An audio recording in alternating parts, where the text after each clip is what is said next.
না হলে মনে হবে যেন কি নেই সঙ্গে, একবারে বিশ্ব ছেড়ে চলে এসেছে। যদি বাড়িতে মোবাইলটা ফেলে আসেন ভুলে, তখন মনে হবে যে আরে আমার সাথে তো কেউ নেই, দুনিয়ার থেকে আমি নিজেকে আলাদা করে দিয়েছি। ওরা যে এই বন্ধনটা, এই আসক্তির বন্ধনটা আপনার এই মোবাইলের সাথে হতে হবে, যে মোবাইলের মাধ্যমে আপনি তার সঙ্গে নিজেকে যুক্ত করতে পারেন, কানেক্ট করতে পারেন। নাম্বার জানেন? ভগবানের মোবাইল নাম্বার জানেন? জানেন কেউ? জানেন না? আমাদের তো 10 ডিজিটের নাম্বার, ভগবানের নাম্বার হচ্ছে 4 ডিজিটের, 1632। 1632 এই নাম্বারে ডায়াল করতে হবে সদা সর্বদা, 16 নম্বর থেকে সক্ষম। যে যত এই নাম্বার ডায়াল করবেন তত নিজেকে তার সঙ্গে কানেক্ট করতে পারবেন।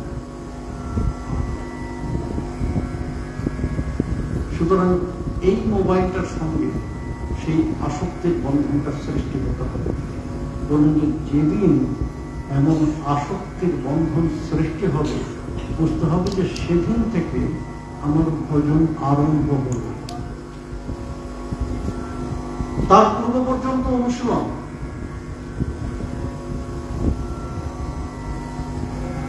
তার পূর্ব পর্যন্ত অনুশীলন করে যাচ্ছি আমরা, রেজাল্ট তারপর। এই হাঁটার সঙ্গে কানেক্টেড বিষয়টা জানেন তো? মোটা হয়ে গিয়েছে, ডাক্তার বলেছে হাঁটতে। আমার যখন মানে প্রথম ডায়াবেটিস ধরা হলো, সুগার ধরা হলো, ডাক্তার আমাকে বললো যে আপনার ওয়েট কমাতে হবে। কত কিলো? 15 কিলো কমাতে হবে। 15 কিলো ওয়েট কমাতে হবে। আগে আমি একটু হেলদি ছিলাম, একটু না ভালোই হেলদি ছিলাম, যারা আমাকে অনেক আগে দেখেছেন তারা জানেন। তা ডাক্তার আমাকে বললো যে ওয়েট কমাতে হবে 15 কিলো। ওষুধ খেয়ে বলে যে ওষুধ খেয়ে ওয়েট কমানো যায়। কিভাবে? ওরা হাঁটতে হবে, হাঁটতে হবে। তা আমি হাঁটা আরম্ভ করলাম, কাজ হয় না প্রথম। ডাক্তারকে বললাম যে কিছু তো করছি না। বলে কেমন করে হাঁটছি? বললাম যে এই সকালবেলা একটু বেরোই, বেরিয়ে বলে কতটা হয় আপনার হাঁটা? আমি বললাম যে কতটা আর হবে, হিসাব করে বললাম যে 1-1.5 কিলোমিটার। কতক্ষণ সময় নিয়ে হাঁটে? আমি বললাম যে লাগে, ভালোই সময় লাগে, কারণ আমি জোরে তো হাঁটি না, আমি আস্তে আস্তে ধীরে ধীরে হাঁটি। ও বাবা, তাহলে কি করে হবে? আপনাকে আরাম করার জন্য বলিনি তো, আপনাকে আরাম করার জন্য, রিল্যাক্স করার জন্য হাঁটতে বলিনি তো। বলে কি? জোরে জোরে হাঁটতে হবে। জানবেন যে জোরে জোরে 45 মিনিট হাঁটার পরে যে হাঁটা হাঁটবেন, সেটা থেকে আপনার শরীরে কাজ হবে, আপনার ফ্যাট বার্ন হবে। তার আগে পর্যন্ত আপনার শরীরটাকে গরম করতে হবে। আগে 8 ঘন্টা 45 মিনিট জোরে জোরে হাঁটতে হবে। এরপরে যে অতিরিক্ত হাঁটাটা হাঁটবেন, সেইটা আপনার কাজ হবে। শীতকালে আপনাকে হেঁটে ওই জামাটাকে ভিজিয়ে ফেলতে হবে ঘাম, এবং জানবেন যে কাজ হবে তখনই ওই 8 ঘন্টা 40 মিনিট হাঁটার পরে যা হাঁটবেন সেটাতে কাজ হবে। তার আগে পর্যন্ত শরীর গরম হবে না। আমাদের ভজনের ক্ষেত্রেও ঠিক তাই। ওই আসক্তির বন্ধন পর্যন্ত আমাদের এগোতে হবে আগে। এই আসক্তির বন্ধন সৃষ্টি হওয়ার পরে যেটা করব সেটা হবে ভজন। তার আগে পর্যন্ত ওই শরীর গরম করতে হবে, নিজেকে প্রিপেয়ার করতে হবে, তৈরি করতে হবে, বাহ্যিক ভাবে বাইরের দিকে সদাচার আর আন্তরিক মনকে প্রস্তুত করা ভজনের জন্য। কারণ মন যদি নির্মল না হয়, সেই মনে ভক্তির অনুশীলন হতে পারে না। নির্মল মন ছাড়া ভক্তি অনুশীলন হতে পারে না। আর ভগবানকে ওই নির্মল ভক্তি নিবেদন করতে হবে। ঠাকুর মহাশয় এই প্রেম ভক্তি চন্দ্রিকার প্রারম্ভে এরপরেই বলেছেন, অন্য অভিলাষ ছাড়ি জ্ঞান কর্ম করি হরি, কায় মনে করিব ভজন, সাধু সঙ্গে কৃষ্ণ সেবা, না বুঝব দেবী বিবাহ, এই ভক্তি পরম কারণ। মহাজনের যেই পথ তাহে হব অনুরত, পূর্বাপর করিয়া বিচার, সাধন স্মরণ লীলা, ইহাতে না কর হেলা, কায় মনে করিয়া শোষা। নির্মল ভক্তি কোনটা? বলেন যে অন্য বিলাস ছাড়ি জ্ঞান কর্ম করি হরি। মনের মধ্যে অন্য অভিলাষ থাকলে চলবে না। শুধু ভজনের অভিলাষ নিয়েই কৃষ্ণ ভজনা করতে হবে। আমার এটা প্রয়োজন, ওটা প্রয়োজন, সেটা প্রয়োজন, তার জন্য আমি কৃষ্ণ ভজনা করছি। প্রয়োজন তো তিনি আমার মেটাবেন, এটা তো তার ব্রত। তিনি আমাদের প্রয়োজন আমাদের অ্যাক্টিভিটি দেখে পূরণ করবেন। যদি তার প্রতি নিষ্ঠা থাকে, যদি তার কথা ভাবি সদা সর্বদা, তিনি আমাদের কথা ভাববেন। আমি দিনে 2 মুহূর্ত তার জন্য ভাববো আর তার কাছ থেকে সবকিছু আশা করবো, এগুলো চলবে? আমাদের প্রবৃত্তিটা বড় খারাপ, তার জন্য কিছু করি না, অথচ আমার যদি কিছু খারাপ হয় আগে দোষারোপ তাকে করি। ও ঠাকুর এই আমার কি করে দিলে? আরে রাস্তায় আমি সাইকেল থেকে পড়ে গিয়েছি, ঠাকুর আমাকে ধাক্কা মেরে ফেলে দিয়েছে, এ কেমন ধরনের চিন্তাধারা?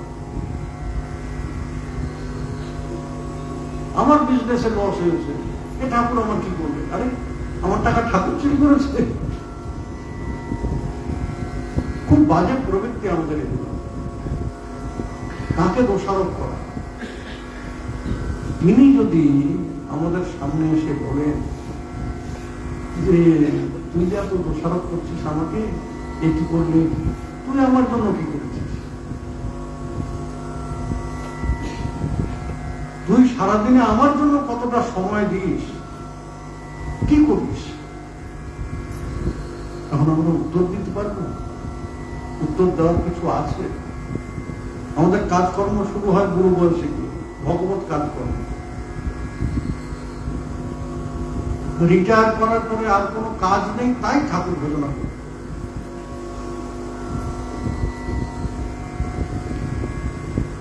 তখন যে ভজন সাধনে মন ডুবে গিয়েছে, ভালোবেসে, আর কোনো কাজ নেই,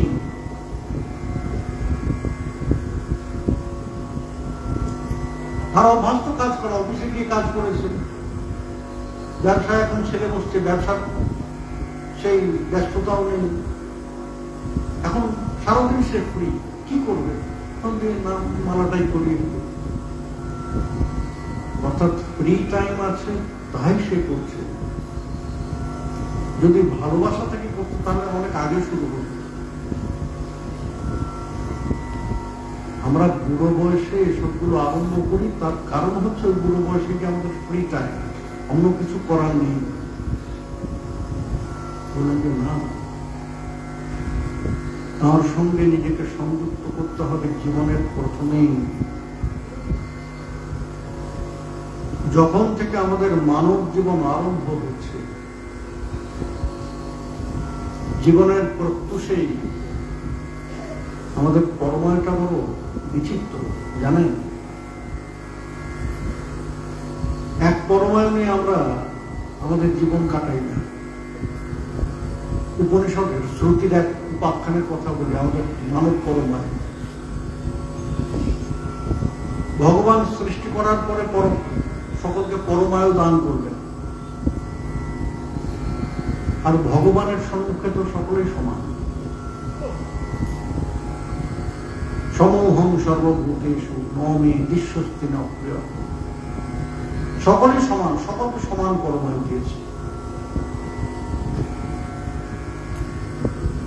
একদম অন্তিমে গিয়ে মানবকে বললেন যে শোনো, তোমার মধ্যে আমি বুদ্ধি বেশি দিয়েছি, সুতরাং তোমার কর্তব্য হচ্ছে আমার অন্যান্য সৃষ্টিকে রক্ষা করা, এটা তোমার দায়িত্ব। এই বলে ভগবান অন্তর্হিত হলেন। আমি সকলে খুব আনন্দ, ভগবান পরমায়ু দিয়েছেন, সকলের খুব আনন্দ, সকলে খুব আনন্দ করছেন। মানুষের মনে, মানবের মনে আনন্দ নেই যে ভগবান সকলের সামনে বললেন আমি শ্রেষ্ঠ, এত বড় দায়িত্ব দিলেন তার সৃষ্টিকে রক্ষা করতে হবে, অথচ ভগবান সকলের সাথে আমাকে সমান করলেন, একই পরমায়ু দিলেন। এটা ঠিক না।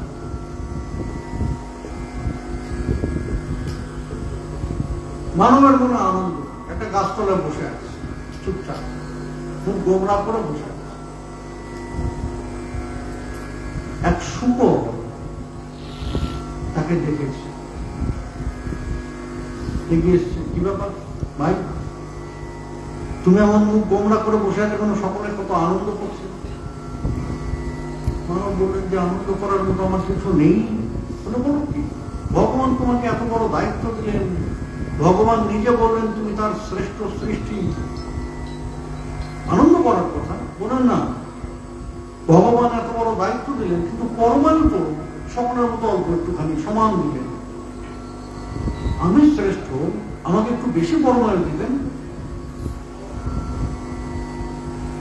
তো তোমার পরমাণু নিয়ে এত দুঃখ, বেশ, ভগবান আমাকে অনেক পরমাণু দিচ্ছে, আমার থেকে কিছুটা পরমাণু তোমাকে দিবে, তাহলে তুমি খুশি হবে। আমরা বলেন যে দেবে তুমি, হ্যাঁ খুশি হবে। শুকর তার কিছু পরমাণু মানবকে দান করবে। শুকর চলে গেল, মানবের মনে তখনও সন্তুষ্টি আসে। এরপরে গাধা গর্ধ, সে দেখেছে একই কথা জিজ্ঞাসা, গোমরা কেন? মানব তার মনের দুঃখের কথা একই বলাতে গাধাও কিছু পরমায়ু দিয়েছে, কিছুটা স্যাটিসফ্যাকশন এসেছে, কিন্তু তখনও পুরোপুরি সন্তুষ্ট নয়। শেষ পর্যন্ত এক শকুন আকাশ দিয়ে উড়ে যাচ্ছিল, শকুনের দৃষ্টি তো প্রখর,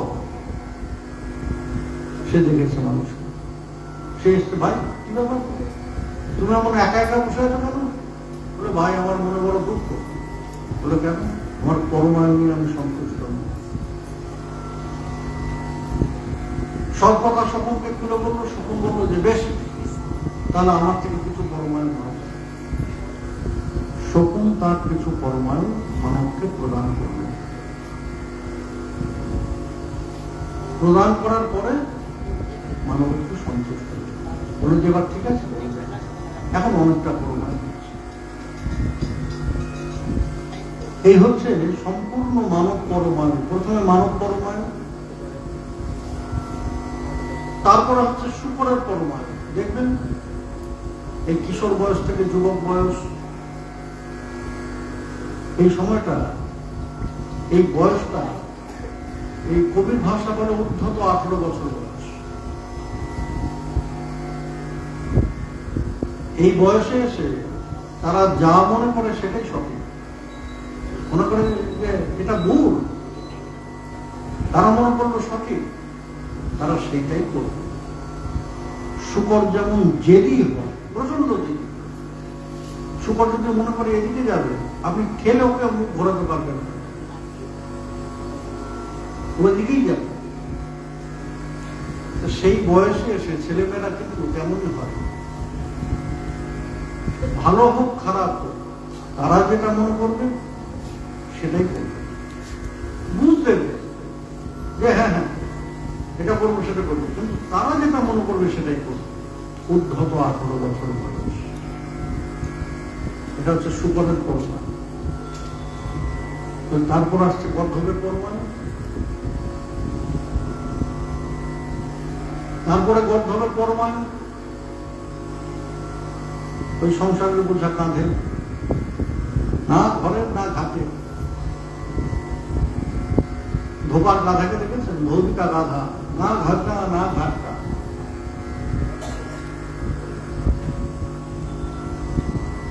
কর্মক্ষেত্রে বস সন্তুষ্ট নয়, আর বাড়িতে হোম মিনিস্ট্রি সন্তুষ্ট নয়।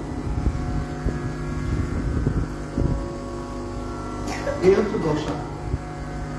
পুরুষ মানুষের দুটো জীবন, জীবিত আর বিবাহিত।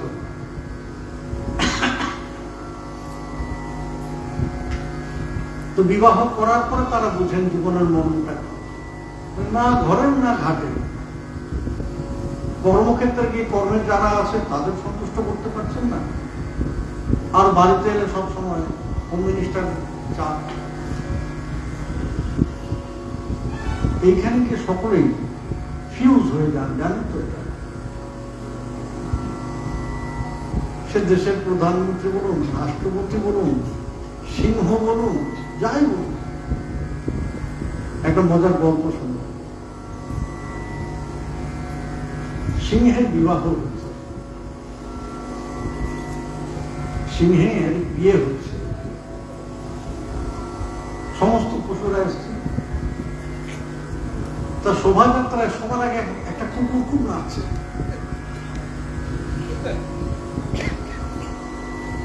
একটা কুকুর খুব নাচানাচি করছে। তার সামনে সিংহের শোভাযাত্রার সামনে সিংহরা থাকে, সামনে একটা কুকুর কি করছে। তা যুবক সিংহরা তার ঠেলে সরিয়ে দিচ্ছে, আবার সে সামনে এসে নাচছে, আবার ঠেলে সরিয়ে দিচ্ছে, আবার সামনে এসে নাচছে। একটা সিংহকে দিয়েছে, এটা সিংহের বিয়ে হচ্ছে, তুই এখানে নাচছিস কেন সবার আগে? সবার পিছনে যা। ওরা যে বিয়ের আগে আমিও সিংহ ছিলাম, আমার এই দশা তো বিয়ের পরে হয়েছে, বিয়ের আগে আমিও সিংহ ছিলাম, আমিও আমার শোভাযাত্রা নিয়ে বিয়ে করতে গেছি।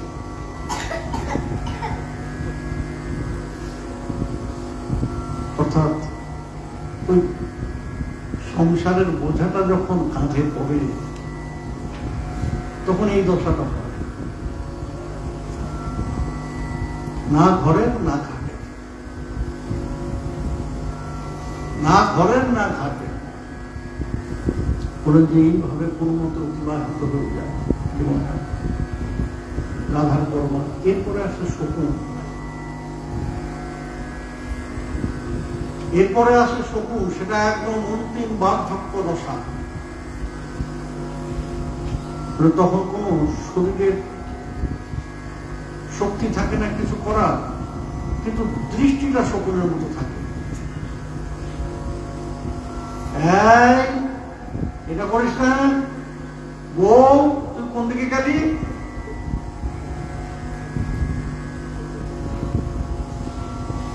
এই হচ্ছে এখন কোন জীবনে গিয়ে আমরা ধর্মাচরণ শুরু করবো? শুকরের পরমায়ুতে, রাধার পরমায়ুতে, না শুকুরের পরমায়ুতে?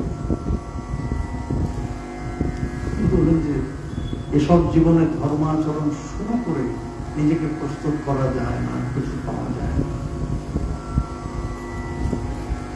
ধর্মাচরণে যদি প্রবেশ করতে হয় তাহলে সেই মানব পরমায়ুতে যখন থেকে চেতনা লাভ হলো, যখন থেকে ভালো মন্দের জ্ঞান লাভ হলো, তখনই ধর্মাচরণের প্রবেশ, যখনই অধ্যাত্ম অনুশীলনে প্রবেশ করতে হয়, তাহলে প্রকৃত মানব জীবন গঠন করা যায়। হাত পা মানুষের মতো দেখতে হলেই মানব হওয়া যায়। আমাদের ধর্মের বিষয়ে এত ক্ষয়িষ্ণু কেন?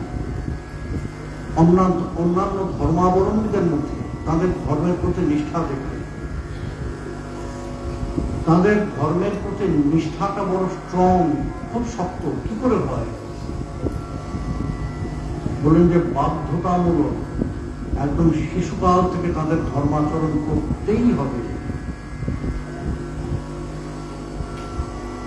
আর এখন বাবা মায়েরা বাচ্চাদের হাতে সেই ধর্মগ্রন্থ তুলে দেন না। নিজের ভাষা না বলতে পারাটা এখন বেশি আধুনিকতা, তাই না? আমি বাঙালি, আমি বাংলাই জানি না, এটা বেশি আধুনিকতা। আমি সনাতন ধর্মাবলম্বী, অথচ আমার ধর্মের বিষয়ে আমার কোনো জ্ঞানই নেই, চেতনাই নেই, এটা আধুনিকতা। এখন আধুনিকতার মানদণ্ড এখন এইগুলো। আরে না না, ও আমার ছেলেপেলে এসব ধর্ম করো, মন্দির টন্দিরে যায় না, ও ভীষণ মডার্ন, ভীষণ স্মার্ট। ভুল। বুঝতে হবে তারা 50 বছর পিছনে পড়ে আছে। নিজের মূল সম্বন্ধে যে জানে না, নিজের মূলের সঙ্গে যে সংযুক্ত নয়, সে বুঝতে হবে যে 50-100 বছর পিছিয়ে পড়ে আছে। আগে তার নিজের ধর্মের সঙ্গে নিজের আত্মিক যোগ স্থাপন করাটা আমাদের কর্তব্য। আর এটা পিতামাতার দায়িত্ব। সন্তানকে শ্রেষ্ঠ জীবন যদি দান করতে চান, আগে তাদের ভগবত ধর্মের সাথে পরিচয় করা হয়, আগে তাদের অধ্যাত্ম অনুশীলনে অভ্যস্ত করুন, তবে তার সুন্দর জীবন এবং তার ফল ভবিষ্যতে আপনারাই পাবেন। আর দেশের কোনায় কোনায় এত বৃদ্ধাশ্রম কেন? কারণ কি? বৃদ্ধাশ্রম গুলোতে গিয়ে দেখবেন কারা আছেন সেখানে। সব আমাদের এই সনাতনী ধর্মের লোকজনদের খুঁজে পাবেন। সেই অভিভাবকরা আছেন যারা সন্তানকে গাইড করেননি ধর্মপথে। যদি গাইড করতেন, তার ফলটা তারা পেতেন। গাইড করেননি, বৃদ্ধাশ্রমে বসে আছেন। ঠাকুর মহাশয় আমাদের সেই চেতনায় জাগ্রত করছেন যে ভক্তি ধর্মের অনুশীলনে নিজেকে সংযুক্ত করতে হবে। বলছেন না যে একেবারে তার মধ্যে উজানে ভেসে যাও, শুধু সেটা নিয়েই করে থাকো। বললেন যে না, তা নয়, কিন্তু নিজেকে তার সঙ্গে সংযুক্ত রাখতে হবে প্রতিনিয়ত। যদি তোমার জীবনকে, যদি তোমার মানব জীবনকে সার্থক করতে চাও, সফল করতে চাও, তাহলে তোমাকে মানবিক ধর্ম তোমার হৃদয়ের মধ্যে প্রকাশ করতেই হবে। এই তত্ত্ব পরম ভজন। ঠাকুর মহাশয় আমাদের জীবনের জন্য উপদেশ করেছেন। এখন সেই উপদেশ আমরা পালন করবো কি করবো না, সেটা তো আমাদের ব্যাপার। যদি বেশি মডার্ন হয়ে পড়বো না, যদি হরিকথায় অভিনিবেশ না হয়ে থাকে, যদি ভগবান আমাদের কাজগুলো এতদিন পর্যন্ত গ্রহণ না করে থাকেন, তাহলে গ্রহণ করবো না আমাদের জীবনে। আর যদি করে থাকেন, তাহলে যে উপদেশ ঠাকুর মহাশয় করলেন, সেই উপদেশের প্রতিপালন আমাদের জীবনের মধ্যে, জীবনের সাথে করব। আমরা আবার যখন মিলিত হব, তখন আবার আস্বাদন করব এই অপূর্ব অতি মূল্যবান যত যত গ্রন্থ আছে তার মধ্যে আমার তো মনে হয় জীবন আরম্ভের জন্য সব থেকে মূল্যবান গ্রন্থ, গুরুত্বপূর্ণ গ্রন্থ এই প্রেম ভক্তি চন্দ্রিকা। চেতনা জাগরণের জন্য, জীবনকে প্রস্তুত করার জন্য এর থেকে শ্রেষ্ঠ গ্রন্থ আর কিছু নেই। আমরা আবার যখন মিলিত হব তখন আবার আস্বাদন করব ঠাকুর মহাশয়ের পদপ্রান্তে, চরম প্রান্তে বসে আমরা ঠাকুর মহাশয়ের কথা আস্বাদন করব। শ্রবণ আসুন একটু সকলে মিলে কীর্তন করি।